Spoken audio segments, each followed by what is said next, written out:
Est-ce que je peux faire des stories sans me montrer sur Instagram?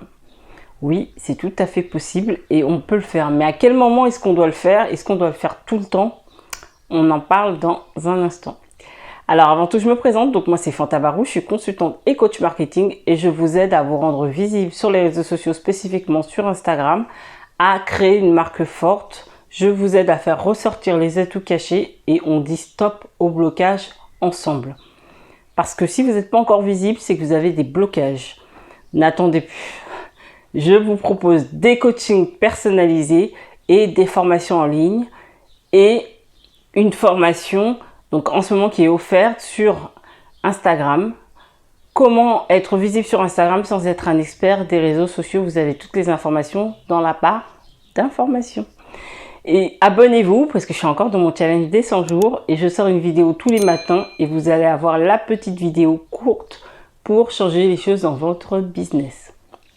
Donc, est-ce que je peux faire des stories sans me montrer et réussir quand même à impacter les gens, du moins à intéresser?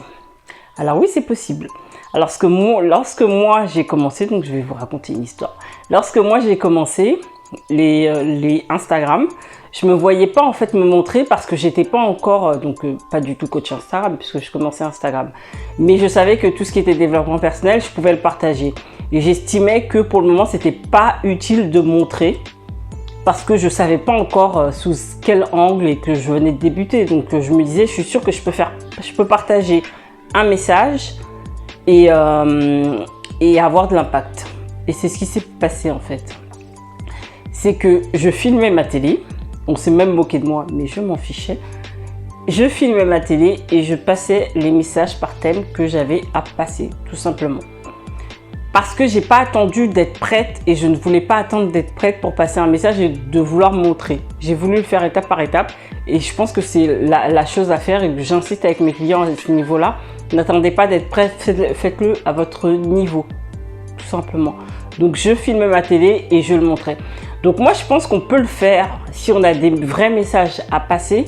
Maintenant, je pense qu'il faut à un moment donné, si on veut que les gens sortent leur carte bleue, qu'ils aient confiance en nous, il faut aussi réussir et accepter qu'il faille donner plus et nous montrer pour montrer qu'on peut aussi, qu'ils peuvent nous faire confiance et que nous on leur fait confiance et qu'on donne plus de nous. Donc au début oui, maintenant il faut qu'il y ait une phase d'évolution. Sinon, ça risque d'être compliqué. Encore une fois, on demande aux clients de sortir leur carte bleue, de nous faire confiance. Et quelque part, en ne vous montrant pas, vous ne leur faites pas confiance. Donc, dans un premier temps, si vous avez des messages forts à faire passer, ça passera totalement, je pense. Parce que moi, j'ai eu des personnes qui me suivaient, mais je ne proposais pas encore mes services. Je proposais des messages. Et ça, ils ont adhéré et c'est comme ça qu'on a commencé à me suivre. Donc, clairement, c'est possible. Maintenant, il faut que ça soit pour moi au début. Donc voilà, donc n'hésitez pas, en tout cas n'attendez pas d'être totalement prêt. Il faut que vous passiez par des phases et ça peut être totalement, complètement la première phase. Donc dites-moi en commentaire comment vous avez commencé. Est-ce que vous avez commencé totalement face caméra ou si vous avez commencé comme moi en ne vous montrant pas et en passant votre message. Et je vous dis donc abonnez-vous pour la vidéo de demain. Et partagez à une personne que ça pourrait aider et qui a du mal à se montrer. Et likez si vous avez aimé la vidéo. Et je vous dis à demain.